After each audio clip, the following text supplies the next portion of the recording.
Komisi Pemberantasan Korupsi atau KPK bakal menelusuri keberadaan harta milik Kabag Umum Kanwil Ditjen Pajak Jakarta Selatan II bernama Rafael Alun Trisambodo.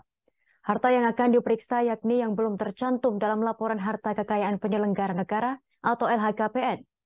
Deputi Bidang Pencegahan dan Monitoring KPK Pahala Nainggolan menyatakan KPK akan mengecek dugaan adanya harta milik Rafael yang belum terdaftar ke bank hingga bursa efek. Padahal maksud kami Pahala menuturkan, KPK juga akan menelusuri asal-usul kekayaan Rafael yang sudah tercatat di LHKPN.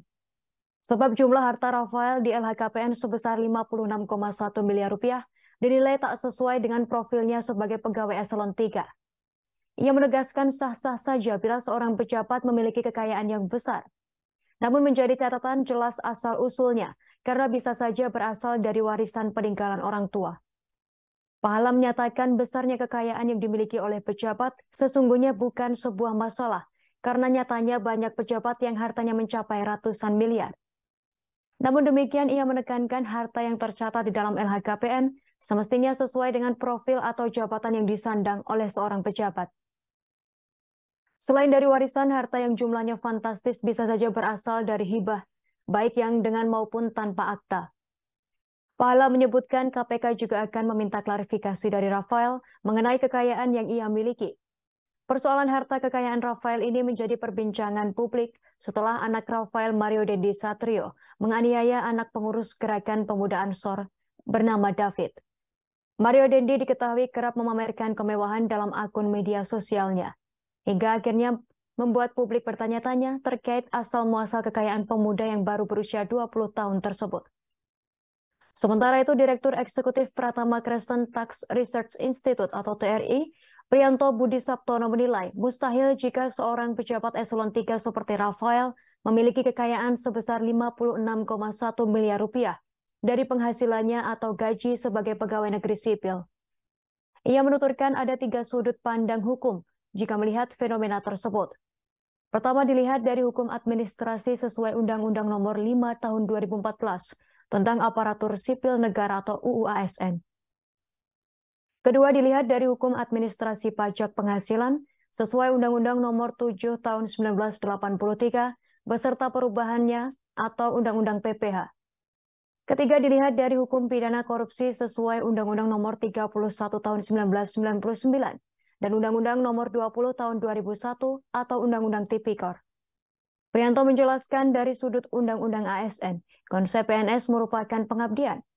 Hal ini pula yang sempat dinyatakan mantan Menteri Pendayagunaan Aparatur Negara dan Reformasi Birokrasi PAN RB Cahyokumolo. Karena PNS merupakan sebuah pengabdian, penghasilannya relatif kecil.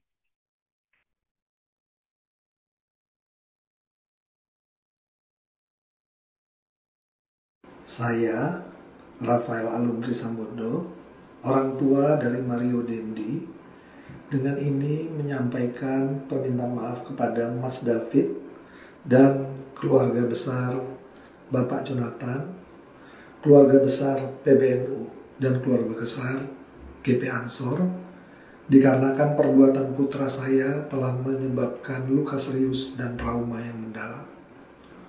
Saya selalu mendoakan kesembuhan Mas David, dan dalam kesempatan ini saya juga ingin menegaskan bahwa hal ini merupakan masalah pribadi keluarga kami, dan kami akan mengikuti seluruh proses hukum yang sedang berjalan sesuai dengan ketentuan yang berlaku.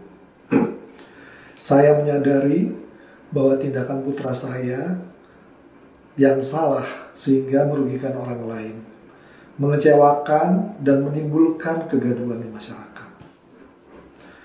Terkait pemberitaan mengenai harta kekayaan saya, sebagai bentuk pertanggungan jawab, saya siap memberikan klarifikasi terkait harta kekayaan yang saya miliki.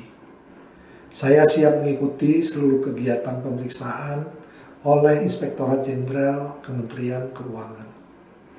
Saya juga meminta maaf kepada keluarga besar Kementerian Keuangan karena dengan adanya kejadian ini berpotensi menurunkan reputasi institusi dan kepercayaan publik yang telah dibangun selama ini. Sekali lagi, Saya meminta maaf atas kesalahan saya dan keluarga saya. Terima kasih. Terima kasih sudah nonton.